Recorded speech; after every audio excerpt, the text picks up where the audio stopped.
Hola amigos, ¿cómo están? Bienvenidos a Política y Poder. Disculpen, estoy con una gripe brutal por segunda vez en el año. Nunca me había pasado. Me había pasado una al año, pero dos no. Así que lo lamento. De verdad que mil disculpas. Un dato personal, estoy abrumado con la cantidad de saludos que he recibido en las redes porque ayer cumplí 35 años de periodista. Hace 35 años, el 14 de septiembre del año 84, publiqué mi primer artículo. Era un artículo sobre los Beatles, que se llamaba Antes de ellos todo era distinto, después de ellos nada fue igual. Hasta ahora lo recuerdo y agradezco mucho los saludos de todos, agradezco mucho, sobre todo el saludo que me dio esta mañana Demóstenes Terrones, el presidente de este canal.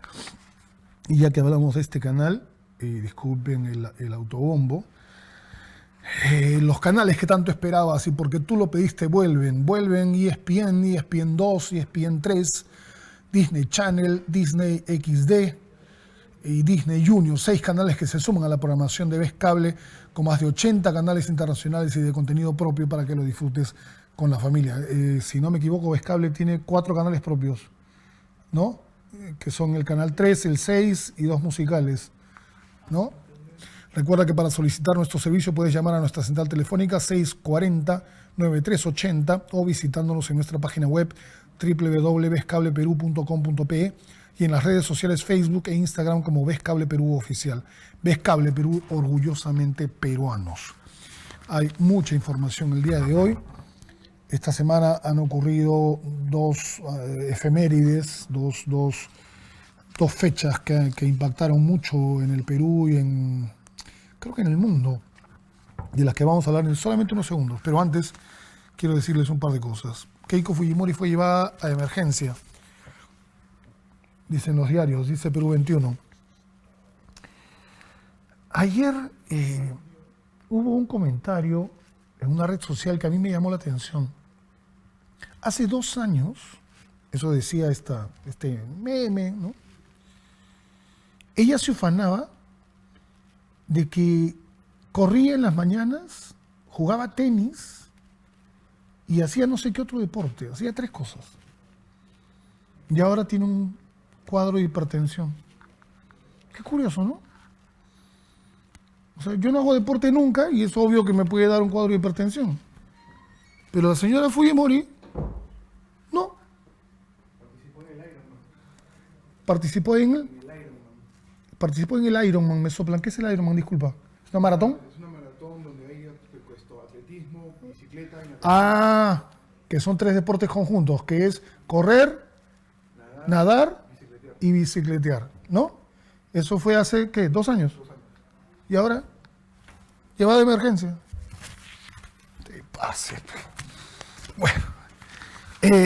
Ojo hace un gran cuadro respecto del caso de los chicos, de las 2 personas descuartizadas. Tomaron el servicio, el taxi, en Túpac Amaru con Tomás Valle, o sea, bien al norte, ¿no? Claro, en San Martín de Porres. Muy bien. Recogieron los cuerpos cercenados del hotel y tomaron el taxi. Muy bien, eso dice Ojo. Pasaron por la avenida Alfonso Ugarte, con los cuerpos ahí. O sea, si usted estuvo ese día por la avenida Alfonso Ugarte, al costado había un carro que tenía cuerpos cercenados ahí. Después cruzaron por la plaza de Hacho y dejaron las bolsas en el ex terminal de Fiori. ¿Dónde están los servicios de seguridad? O sea, yo puedo descuartizar a alguien, lo meto en la parte trasera de mi auto y que me paseo por todo Lima. Y hago lo que me dé la gana. ¿Qué es eso? ¿Qué ciudad es esa? Parece una película de Hollywood, Nueva York, no sé. Bueno, y han capturado a una señorita llamada Roxy, que es peruana, chilena, no, venezolana. Esta semana salió un informe. ¿Saben qué revela este informe? Que oficialmente de Venezuela ingresaron a Colombia 1.200.000 personas. ¿Saben cuántas personas venezolanas han ingresado al Perú en los últimos, será que, 2 años? 800.000. Casi todo San Juan de Lurigancho. 800.000 personas. 800.000 ciudadanos venezolanos. Y ahora, una de las personas implicadas en el caso de los descuartizados fue expulsado del país. ¿Se acuerdan? Esto pasa ahorita. Y el tipo dijo, no, yo me regreso.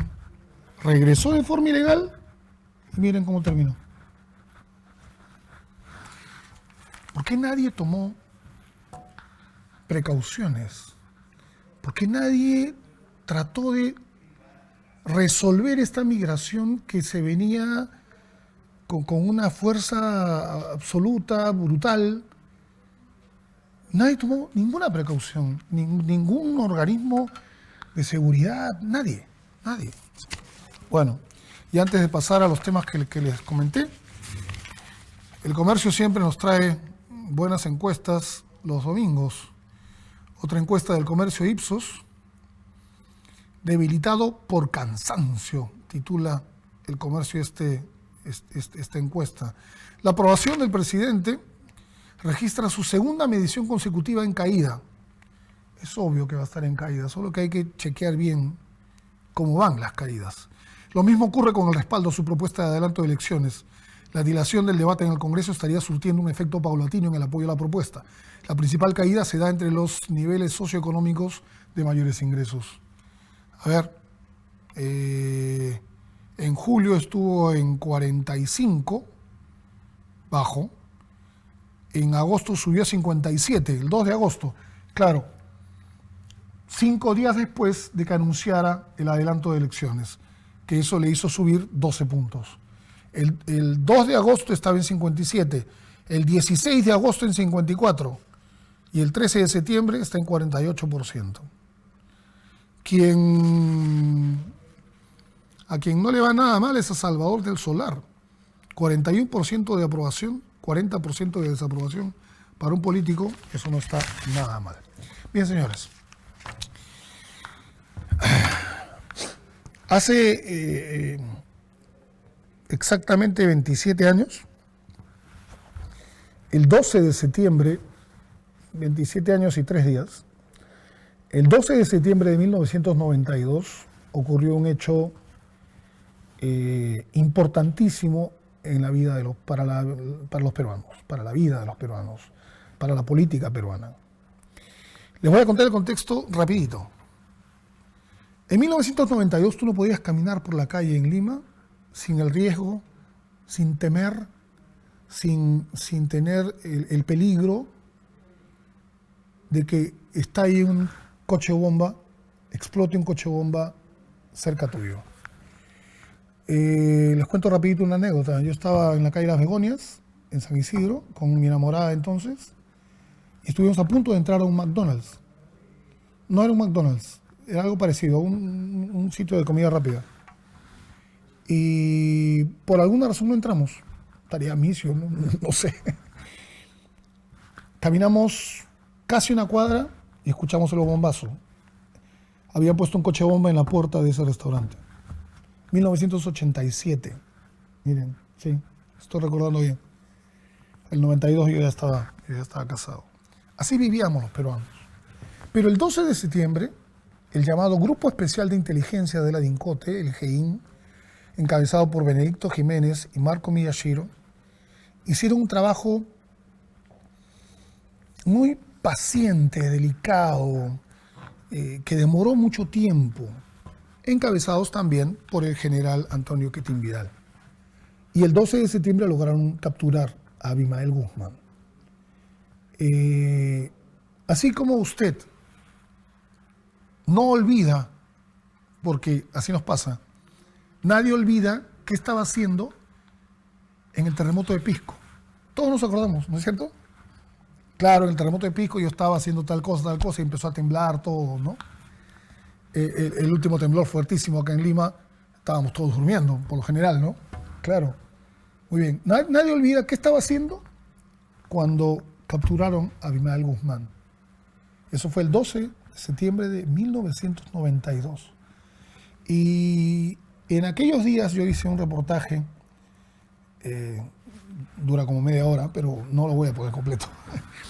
Hemos hecho un extracto para que sepan y tengan un poco el recuerdo de qué fue lo que pasó en ese momento. Adelante. El GEIN observaba todo desde un perfecto puesto de vigilancia. El arquitecto Inchausegui y Maritza Garrido Leca eran el centro de atención para los sabuesos del GEIN. Pese a que no sabían a ciencia cierta si esa era una base senderista, no podían descuidar la vigilancia. La fachada era perfecta, el lugar simulaba ser una academia de danza. En otra parte del texto escrito por los jefes del GEIN, ellos narran el error de Maritza. Hasta el 5 de septiembre la basura que se recogía era casi la misma, pero la pregunta era por qué nunca se encuentran papeles o documentos. Se recordó que en una oportunidad Luis Conejo llegó en su camioneta blanca trayendo una parrilla de fierro, donde fácilmente podía incinerar todo tipo de papel. Esa era la explicación de por qué no se encontraba en la basura. Pero este día ocurre el error más fatal para todo sendero. Maritza sale y se dirige hasta el óvalo de Higuereta. Estaciona su auto y camina con dirección a una tienda, pero en el camino se detiene, mira al suelo y observa que un buzón de desagüe no tenía tapa. Se mete las manos al bolsillo, saca un pequeño papel y lo arroja. Posiblemente segura que la corriente de las aguas servidas se lo llevarían, continúa caminando. Un agente sin perder el tiempo se acerca y observa que el papel se encontraba en el fondo del buzón, pero que la corriente del agua no lo había arrastrado. Por la profundidad no alcanzaba a recuperarlo con la mano. Otro agente, teniendo mucho cuidado, lo sujetó de los pies y recién pudo llegar a cogerlo. El pequeño papel contenía manuscrito lo siguiente: reunión del Buró Político sobre el tercer pleno del Comité Central. 1. Sobre el documento central. El pensamiento Gonzalo establece condiciones para la conquista del poder a nivel nacional e internacional. El esquema presentado por el Buró Político. El significado era grandioso. El evento se estaba llevando a cabo en algún lugar de Lima y posiblemente ese lugar era donde vivían Carlos y Maritza. Fue entonces que los jefes del GEIN tomaron la decisión. Había llegado el día de la captura. Se hicieron las coordinaciones y todo estaba listo. Era 12 de septiembre de 1992.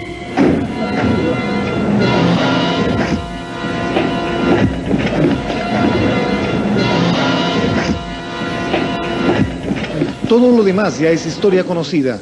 Damos tu nombre completo. Abimael Guzmán Reynoso. Un poquito más fuerte. Abimael Guzmán Reynoso. Tu edad, 57 años. fecha de nacimiento, 3 de diciembre del 34. natural, Oyendo. tu domicilio. Sin domicilio. ¿Perdón? Sin domicilio. El número de tu libreta electoral. No recuerdo hace tiempo. Lo tengo. No saben el déjà vu, el regreso de recuerdos que he tenido al ver este reportaje. Repito, el extracto de este reportaje. Esas imágenes, todas las imágenes que ustedes han visto, fueron imágenes que conseguí a través de algunos contactos en la policía, en la DINCOTE. Era un momento muy especial para el Perú. Según algunos reportes, Sendero Luminoso causó la muerte de más o menos 30.000 personas.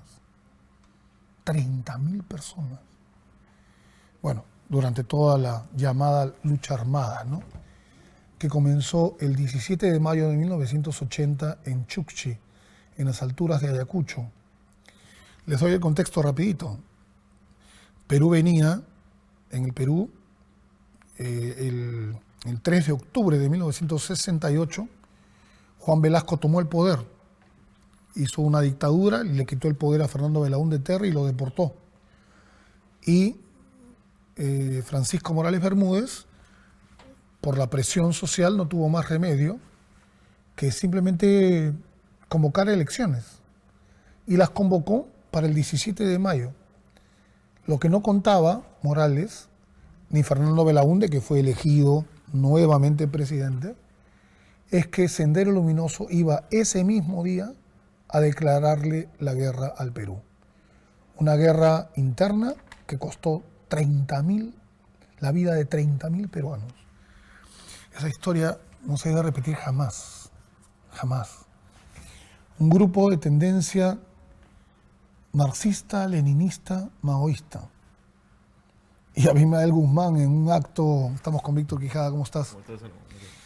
En un acto mesiánico decía: yo soy la cuarta espada de la revolución mundial, ¿te acuerdas?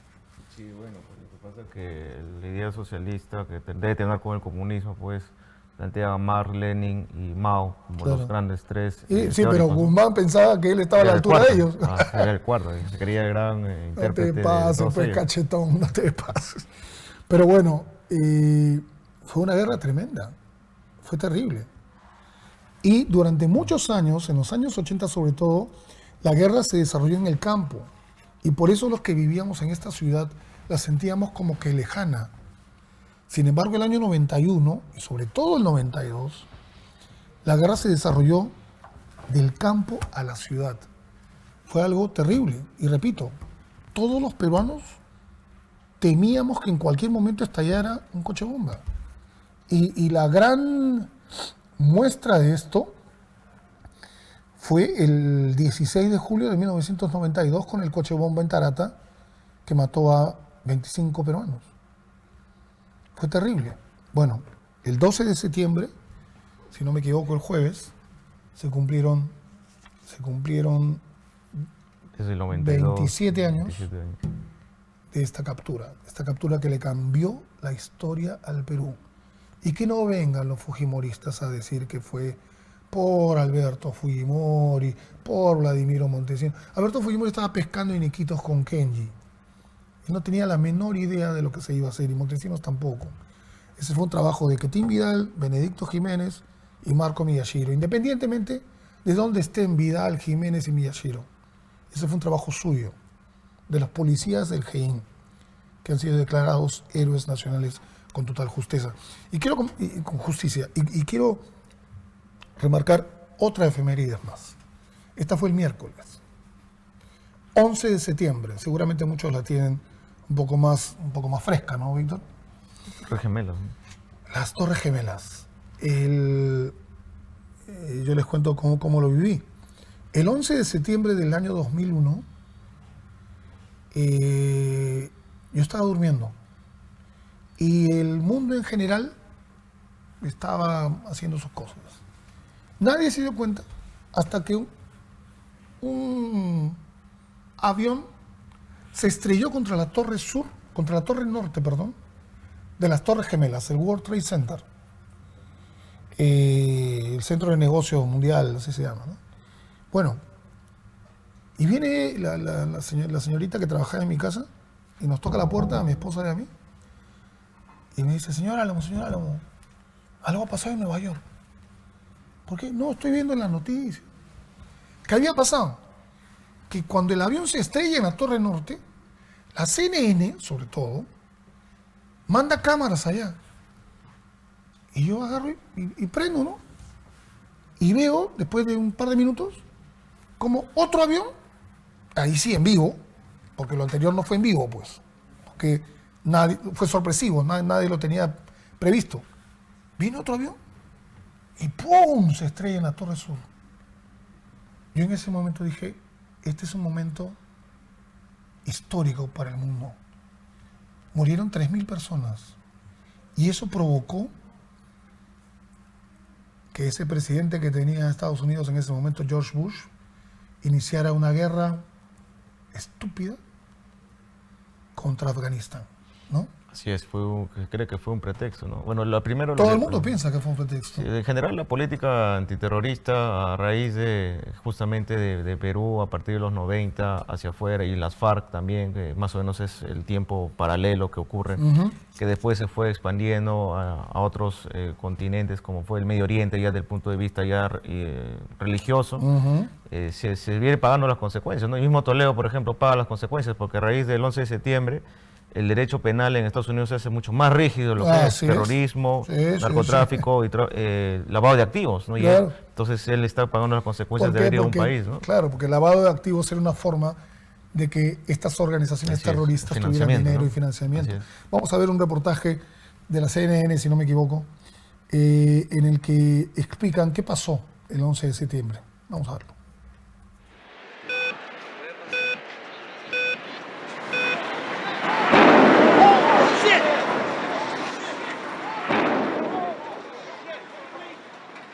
El 11 de septiembre de 2001, a las 8 de la mañana, 46 minutos y 30 segundos, hora de la costa este de los Estados Unidos, la humanidad entró en una nueva era. Un Boeing 767-223ER, propiedad de American Airlines, cargado con 38.000 litros de combustible, chocó contra la fachada norte de la torre número 1 del World Trade Center a una velocidad cercana a los 750 kilómetros por hora. El impacto selló el éxito de quienes lo planearon. El mundo despertó ante un hecho superior a la imaginación.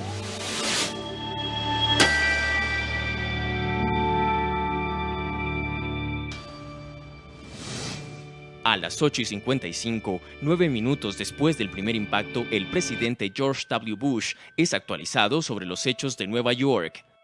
A las 9 de la mañana, 3 minutos y 6 segundos, el mundo contempló el instante cuando la ficción superó la realidad. Un Boeing 767-222 de United Airlines cargado con 40.000 litros de combustible impactó contra la fachada sur de la torre número 2 del World Trade Center a una velocidad de 975 kilómetros por hora. A las 9 horas 37 minutos y 46 segundos, el ataque creció en proporción. Un Boeing 757-223, propiedad de American Airlines, chocó contra el ala oeste del Pentágono a una velocidad de 853 kilómetros por hora. A las 9:40, la Administración Aeronáutica Federal ordena la detención de todas las operaciones aéreas en los Estados Unidos por primera vez en toda su historia. 19 minutos después, el mundo contempló la caída de uno de los íconos del poder de los Estados Unidos. A las 9:59 con 2 segundos, la torre sur del World Trade Center colapsó 55 minutos y 58 segundos después de ser atacada.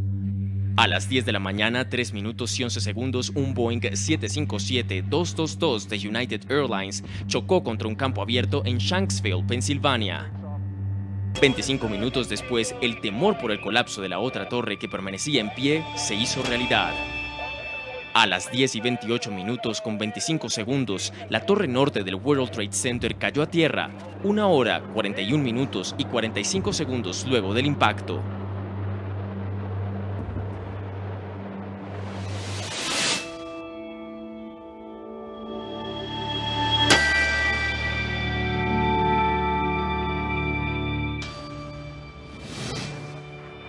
$2.973 personas perdieron la vida, entre ellos 247 eran latinos.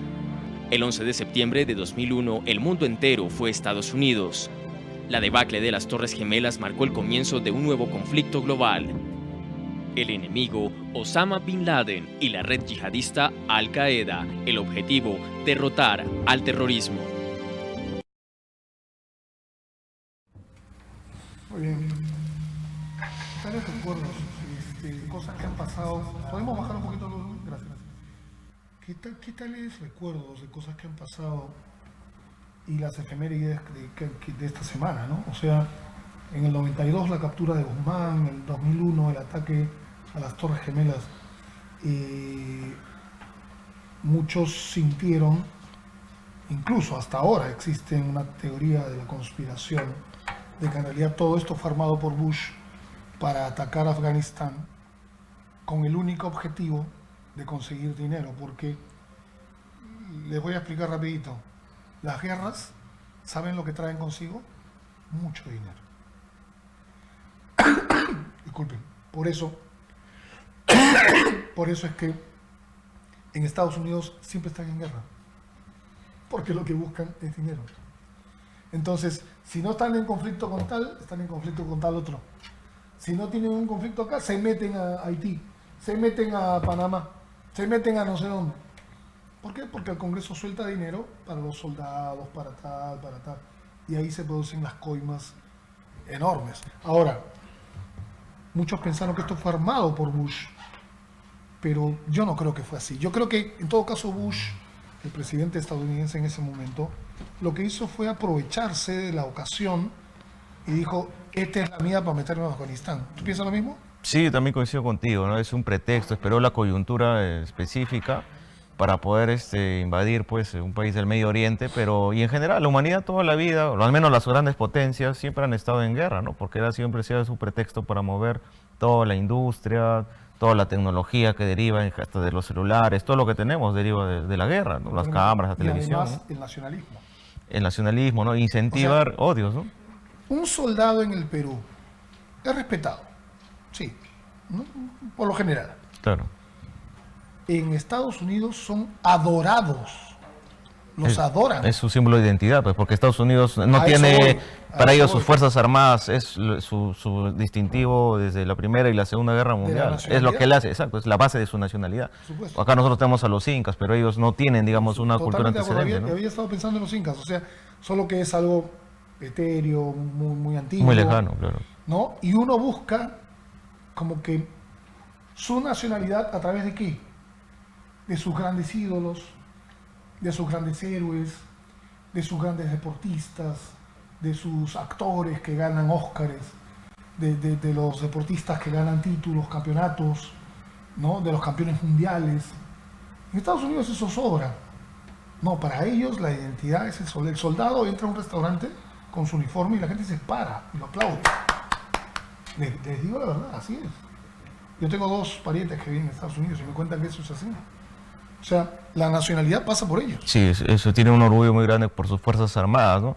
Y Rusia de igual manera, ¿no? Rusia hace lo mismo por allá, por Sí, parte verdad, de Asia, es Europa, verdad. ¿no? Invadiendo también Siria, todo esto para evitar que llegue el gas y entre otras teorías. Pero lamentablemente esa es la forma. Y Perú depende de toda esta coyuntura mundial, tanto a nivel político, a nivel económico. Claro, un conflicto mundial, un conflicto grande, deriva inevitablemente Claro. en las economías del Así es. resto del mundo. Y si es que va bien, les va bien a ellos, nos va bien a nosotros. Si es que les va mal a ellos, nos va mal a nosotros, ¿no? Totalmente de acuerdo. Seguimos la corriente, Y ¿no? les cuento un caso. Conozco el caso de una persona, no sé las cifras exactas, de un peruano que murió en Irán. Claro, en la guerra del Golfo. Eso fue 91, ¿no? Sí, también Estados 91. Unidos contra Irak. Ya, claro, contra Irak, perdón, Irak. no Irán, Irak. ¿Saben lo que pasó? La familia del peruano que murió en Irak recibió, no sé, $500,000 como una, ¿cómo se dice? Una retribución, Compensación, una indemnización, ¿no? indemnización por lo que hizo. Vamos a ir a una pequeña pausa y volvemos inmediatamente. Tenemos mucho más para hablar ahora en Política y Poder. Ya venimos.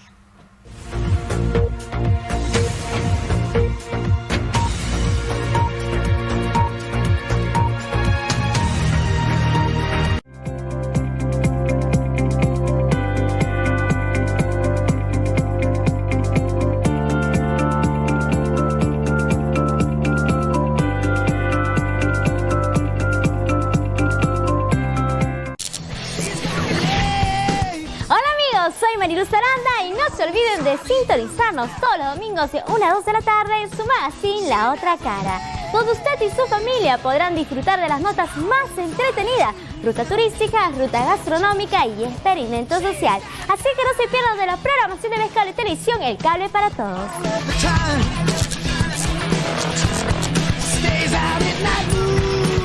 Todos los domingos, su programa Fierros y Cueros, con toda la información del sector automotriz, transporte y tránsito que estarán cargados de análisis sobre la movilidad urbana. Reportajes con el comentario de los mejores especialistas, investigación periodística, pruebas de manejo, turismo sobre ruedas, deportes y casos de éxito.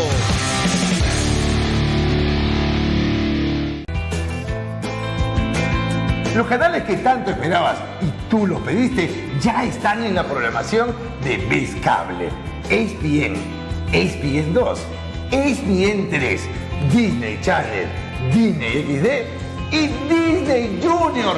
6 canales que se suman a la programación de 80 canales internacionales y con contenido propio que harán disfrutar a toda tu familia. Exactamente, mister. Si quieren obtener nuestros servicios, tienen que comunicarse a nuestra central telefónica y si no, en la página web como www.vescableperú.com.p y también, mister, en las redes sociales de Facebook y de Instagram como Vescable Perú Oficial. Vescable Perú, orgullosamente peruanos.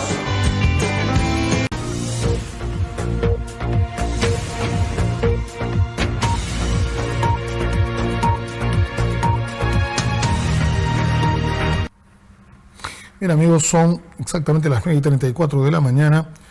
Víctor Quijada me ha hecho recordar algo que ha pasado esta semana, y es que precisamente ya que hablamos de guerras y de circunstancias relacionadas con eso, las Fuerzas Armadas peruanas, ¿no?, han condecorado a un veterano peruano de la Segunda Guerra Mundial. Yo no tenía la menor idea que existiera aún un veterano de la Segunda Guerra Mundial, que tiene, según me dices, 102 años. Sí. 102 años. El ministro de Defensa, Jorge Moscoso, si podemos poner la foto, por favor. El ministro de Defensa, Jorge Moscoso Flores, presidió la ceremonia y agradeció la lucha realizada por Jorge Sanginés Lenz. Ahí está. Miren. Miren ese hombre, caracho. ¿Qué tal peruano? Quien participó en la campaña de Normandía, el día D.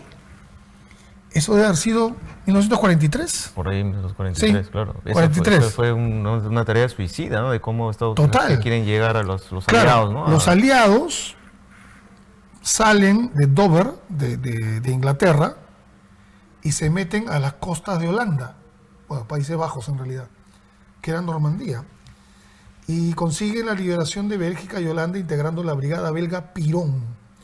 Y ahí está la foto de este hombre. Qué bestia, 102 años. La ceremonia se realizó, me imagino que es el lugar donde vive este señor, en Coronel Portillo, en Pucallpa, ¿no?, en Ucayali. Qué gran noticia, de verdad, qué gran noticia. Y él dice, rapidito, hace más de 70 años me fui a la guerra con un permiso especial firmado por el presidente Manuel Prado Ugarteche, que me llamó y me dijo que represente a nuestra patria y le enseña al mundo entero que hay valientes soldados que van a ayudar a defender sus tierras. Gran historia, gran historia. Bien, vamos olvidémonos de las efemérides y de los recuerdos y hablemos de la política actual. Básicamente, lo que me ha sorprendido es que Odebrecht, en realidad ya no me sorprende nada, Víctor, pero Odebrecht acepta que le entregó dinero a congresistas.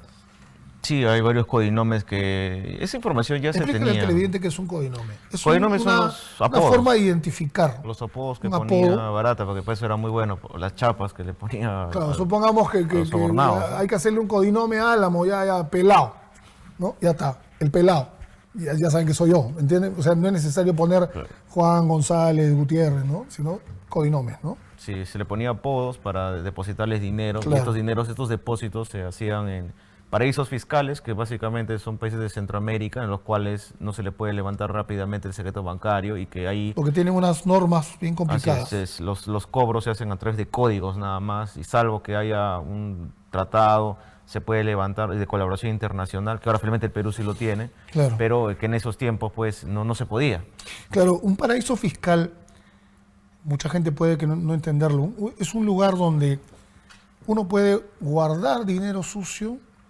Es complicado que te abran la cuenta, creo que se pagan impuestos de cierta manera, creo que no rindes cuentas, o sea, tienes varias formas de que a mí me dan $1 millón para una coima, yo lo meto ahí y ya veo de ahí a dónde lo mando, dónde lo dirijo, cómo hago. ¿No? Así es, se deposita ahí, generalmente se hace para Europa, para Suiza, Bielorrusia, estos países que algunos de ex Unión Soviética, Armenia, claro, ahí se depositan estos dineros sucios, y la mayoría de coimas que derivan de contratos públicos no se pagan acá, se pagan afuera. Por supuesto. Y para eso se constituye, Álamo, perdón, paraísos, empresas fantasma que se llaman offshore, los famosos offshore. Los offshore son empresas que se constituyen precisamente en esos países. Vamos a ver este reportaje. Las últimas pruebas entregadas por Odebrecht al equipo especial Lavallato nos demuestran que la lista de obras en las que Odebrecht entregó coimas puede ir en aumento y, lo que es peor aún, con montos incrementándose. El 5 de septiembre, Odebrecht entregó al equipo especial un documento de 17 páginas sobre nuevas planillas de la Caja 2 y con las revelaciones de más pagos de sobornos, y conforme avanzan las investigaciones, se han incorporado nuevos implicados, así como más gobiernos desde locales, regionales y nacionales. Pero además se confirma que los brasileros también aportaron a congresistas, aunque aún falta precisar por la Fiscalía qué codinomes estarían referidos a congresistas o colaboradores en el Congreso. Los aportes de campaña pueden ayudar a conocerlos, con fechas que van desde enero del 2006 a mayo del 2011. Según la hipótesis fiscal, Odebrecht necesitaba el encubrimiento de sus megaproyectos y usó al Congreso como otro territorio cubierto por la Caja 2, buscando también momentos en que necesitó alinear a partidos y bancadas para sacar adelante sus trabajos o para bloquear las investigaciones que surgían ante las sospechas. La Fiscalía también agregó que ante los intereses corruptos de Odebrecht hubo operadores a los que Keiko Fujimori estuvo expuesta y que conocía ya que era congresista en el año 2008. Además, el equipo especial Lavallato cuenta con 388 evidencias o elementos de convicción que involucran a 18 empresas peruanas y extranjeras en el Club de la Construcción, y las pruebas sobre facturas falsas de Lua al contratistas, empresa fachada a la que las constructoras depositaban las coimas luego de ganar la licitación. Otro implicado en esta situación delictiva es Luis Castañeda Locio, exalcalde de Lima, a quien se le ordenó el impedimento de salida del país por 18 meses.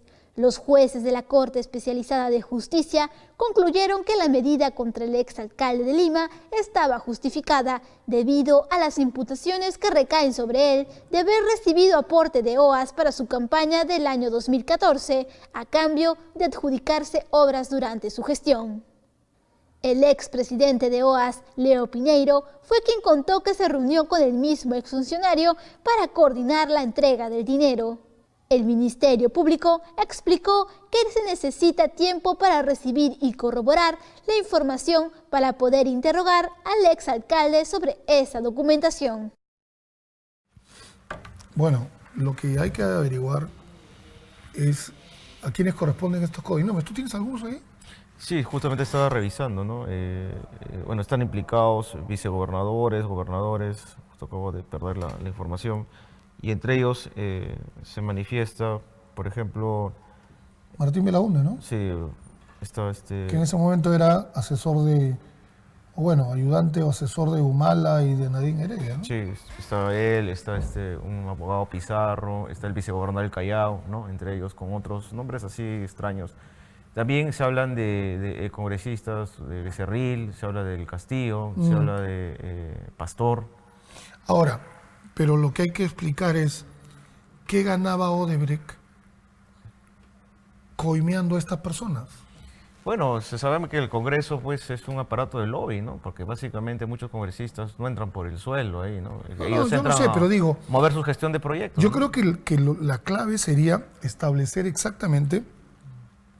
Muy bien, yo le doy este dinero, supongamos, no estoy afirmándolo, a Becerril. ¿De qué me va a servir? O sea, Becerril, ¿de qué manera va a ayudar a Odebrecht a que haga esta obra, a que consiga este contrato, a que consiga esto otro? Se sabe que dentro de hay comisiones, pues la comisión de presupuesto, la comisión de inversión, la comisión de infraestructura, ahí es donde de ahí nacen los proyectos. Ya, y me imagino que ellos tienen que dar el visto bueno. En el Ministerio de Economía. Tienen el lobby, así es. Y ellos llaman a presionar. Y eso se sabe, eso es un secreto a voces que algún día también debería investigarse, ¿no? Que uno va, yo he tenido oportunidad de trabajar con algunos gobernadores regionales y uno va a los ministerios de transportes, al MEF que está ahí nomás en Junín. Y te los gobiernos regionales, no, la pero te plata encuentras, corre, pero te encuentras con todos los congresistas. Y yo no entiendo que supuestamente está trabajando en el Congreso, los ves ahí con su pliego de proyectos ahí, todavía escrito sí, es con... increíble. A mí lo que me gustaría saber es quién es Darth Vader ¿Y por qué, no? Darle ese codinome, ese apodo a alguien, porque es terrible. Sí, ¿no? debe ser algo. Bueno, y otro tema que nos llamó la atención fue que el hermano del presidente Martín Vizcarra está implicado en un caso vinculado a una empresa suya, ¿no es cierto?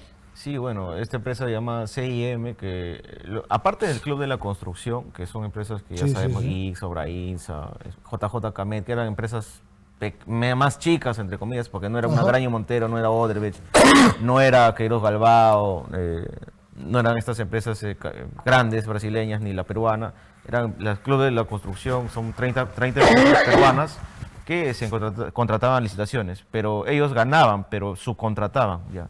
Los subcontratistas, también hay un grupito también de subcontratistas, y entre ellas está CIM, por ejemplo está DH hay varias empresas que no entraban a este círculo de los 30 porque correcto, no eran tan pero grandes. eso, ¿de qué manera implica que estén vinculados con corrupción? Bueno, porque básicamente se sabe que todo este grupo siempre licitaba, y para que tener un subcontrato con el Estado tiene que aprobarlo la entidad. Es decir, si que gana empresa A, gana la licitación, para que entre CIM a contratar o a hacer parte con sus maquinarias o parte de tiene que aprobarse, ¿no? Claro, tiene que estar enganchados, porque esa empresa, la empresa ganadora, tiene que tramitar ante el titular de la entidad, gobierno regional, gobierno central, para que aprueben, porque no es que cualquier subcontratista entra. No es como en la empresa privada que ya bueno, al toque deriva funciones y listo, ¿no? Acá en el Estado es principio de legalidad, es más formal. Para que un subcontratista entre, tiene que tener aprobación del Ministerio de Transportes, tiene que tener aprobación de los gobiernos regionales, de la entidad. No es fácil. No es fácil. Entonces, si es que la entidad sabía de la existencia de estos subcontratistas, se entiende pues, que obviamente pues, forma parte de todo este grupo de corrupción que se han estado coludiendo, ¿no? Y defraudando al Estado. Vamos a ver un reportaje sobre eso que ha preparado el equipo de reporteros de Política y Poder.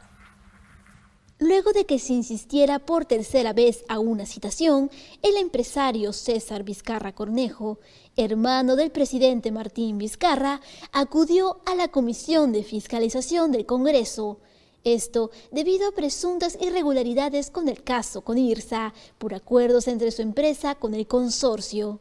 César Vizcarra se presentó ante el grupo de trabajo parlamentario en calidad de invitado, sin indicios de que su condición pueda cambiar, y ante la insistencia del Congreso para responder por los contratos entre CIM Vizcarra y Conirsa, quienes se mantenían a cargo de la construcción de los tramos 2 y 3 de la carretera interoceánica sur. Un solo contrato que se firmó a fines de 2006 continuó durante todo el 2007 y hasta el mes de enero de 2008. ¿Cuándo ha sido la baja en Brasil?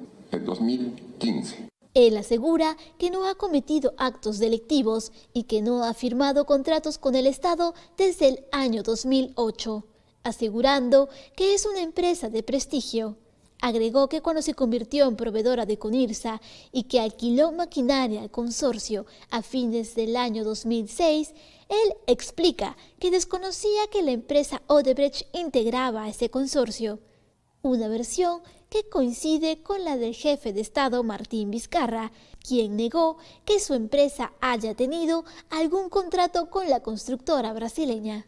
En ese momento no había otra empresa la que iba a hacer la obra, es la empresa Conirsa S.A., Sociedad Anónima. César Vizcarra reconoció que ante la SUNARP, su hermano figuró como gerente de operaciones de CIM Vizcarra hasta agosto del 2018, cuando ya era presidente de la República, pero dijo que esto se trató de un descuido de la empresa. Él explicó que la presencia de su hermano Martín Vizcarra como accionista fue porque trabajó como gerente de operaciones hasta el 31 de diciembre del año 2010.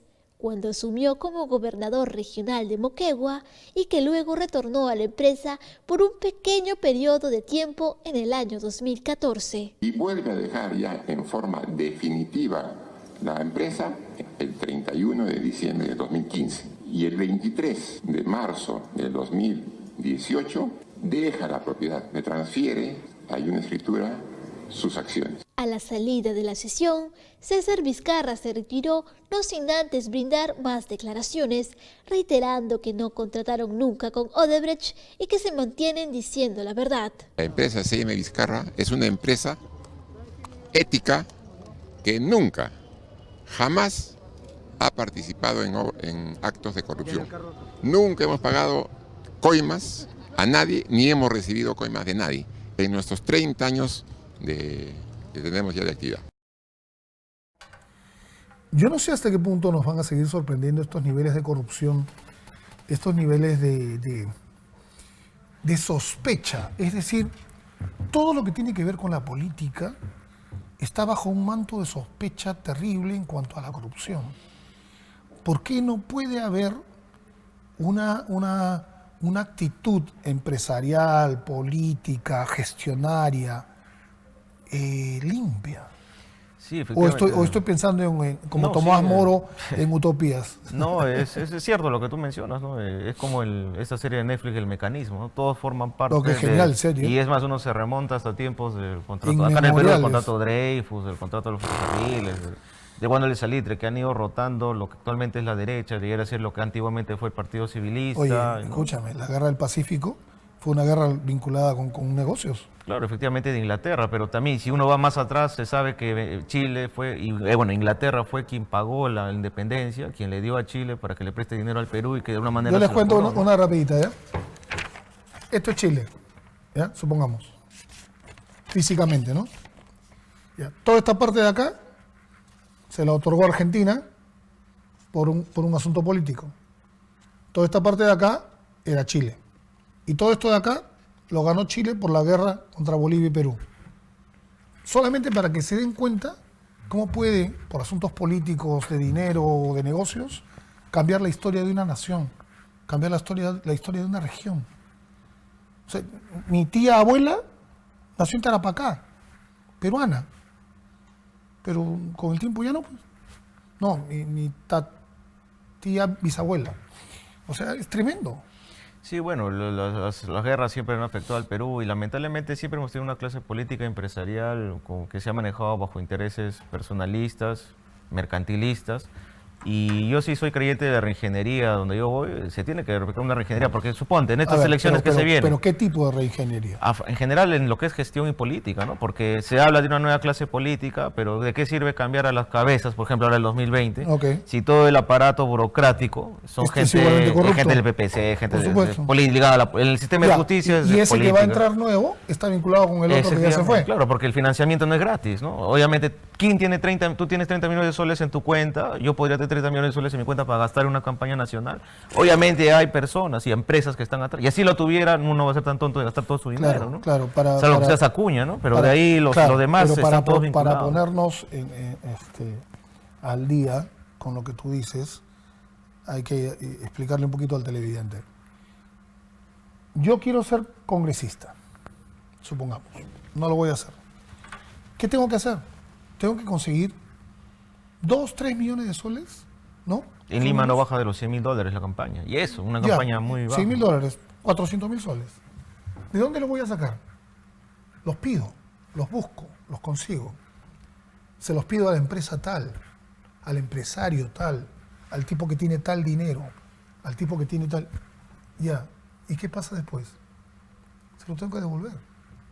¿Cómo se lo devuelvo? Con favores. Leyes, y ahí viene la corrupción. Claro, en el caso de los con una ley que lo beneficie, con algo que le sirva para eso. Leyes, claro. Exoneraciones tributarias, claro, leyes. Acogimientos a beneficios de distintos tipos económicos, devoluciones de IGB. Ahí es donde los congresistas se la juegan, ¿no? Esa es una parte, las leyes en favor de grupos empresariales. Y la otra es los lobbies a través de gestión de proyectos, que es donde llaman a presionar, ¿no? Están moviendo los proyectos de inversión. Y en regiones es más, todavía se ve más, por supuesto. Hay pocos congresistas que manejan y a veces hasta de alguna manera coaccionan a los alcaldes, a los gobiernos regionales, ¿no? Y ahora, ¿cómo hacer para cambiar esto? Yo creo que es importante la iniciativa del adelanto de elecciones, porque realmente se requiere una nueva clase política. ¿Tú estás de acuerdo? Sí, yo sí estoy de acuerdo. Y es más, yo diría que el fujimorismo, que es lo que actualmente representa la derecha, debería tomar conciencia, ¿no? Porque más les convendría a ellos irse al futuro de elecciones, porque teniendo Keiko Fujimori presa, se puede victimizar. Y es más, yo siempre he sostenido, yo no soy fujimorista, pero siempre he sostenido que el fujimorismo tiene un voto duro. De repente las clases medias... Tiene, pero no le alcanza. No le alcanza, exacto. Y es más, al fujimorismo, ellos hablan contra la izquierda, ¿no? A Fujimorismo, a cualquiera le conviene pasar con la izquierda, porque la izquierda nunca va a ganar, porque la izquierda siempre va a tener en esto los años 80, del modelo económico, ¿no? Ganó Siempre la van a alcaldía plantear. y hace unos años, por primera vez en la historia, la alcaldesa Susana Villarán era de izquierda y su vecino, el presidente Ollantumala, era aparentemente de izquierda. Nunca más ha ocurrido. Sí, pero bueno, hay que recordar que los caviares es distinta a la No, son otra cosa. Son otra cosa. Villarán era caviar, ¿no? Humala sí se vendió, ¿no? Fue un traidor que vendió sus ideas a grupos empresariales como la Confieb, entre otros, ¿no? Pero él empieza como un izquierdista y termina como un liberal. Engañó a la gente, pues, ¿no? Engañó a la gente para ganar a las elecciones. Ahora, y tuvo que hacer la hoja de ruta porque si no, no entraba. Claro, si no entraba. Ya los medios se la habían prendido, ¿no? Ahora, y no lo hubieran dejado gobernar. Así él hubiera entrado con esas ideas, porque acá la derecha, la Sociedad Nacional de la Industria, la Confieb es muy fuerte, los grupos mediáticos son muy fuertes y al Fujimorismo le convendría pasar con una de izquierda. En general, a cualquiera le conviene pasar con alguien de izquierda, pero si pasa con Guzmán, si pasara con Forsyth o con cualquiera de los otros que son medio caviarones, seguramente ahí viene, ¿no? Esto, no contra el Fujimorismo, ¿no? Y ahí a toda la gente. Lo mismo que pasó con PPK, lo mismo que pasó con Humal, lo mismo que pasó con el APRA, ¿no? Que siempre le dan la vuelta al Fujimorismo. Entonces, yo pienso que... Pero me queda claro algo que has dicho, y con eso me quiero quedar, que tú estás de acuerdo con el adelanto de elecciones. Sí, yo pienso que sí. Hay mucha gente que no, ¿sabes? Sí, pero es legal, es constitucional. Hay que esperar lo que el informe de la Comisión de Venecia o la visita que van a hacer. Yo por eso ¿Cuándo va a ser eso? Inicios de octubre, si no me equivoco, ¿no? Inicios de octubre, para que pueda ver este tema. Pero yo pienso que es necesario, porque esto se parece a mis dos relaciones que tuve, más tóxica, porque pucha, es que el legislativo con ejecutivo se paran peleando, ¿sabes? Es como un matrimonio que no tienen no se quieren separar, ¿no? Muchas gracias, Víctor. Bueno, amigos, cuídense mucho, que estén bien, que pasen un buen domingo. Yo voy a tratar de hacerlo también dentro de todo. Rapidito, los canales que tanto esperabas y porque tú lo pediste vuelven: ESPN, ESPN 2, ESPN 3, Disney Channel, Disney XD y Disney Junior. 6 canales que se suman a la programación de Ves Cable, con más de 80 canales internacionales y de contenido propio para que lo disfrutes con toda la familia. Cuídense mucho, que estén bien. Ya viene Homero Díaz y Muñoz. Nos vemos. Cuídense.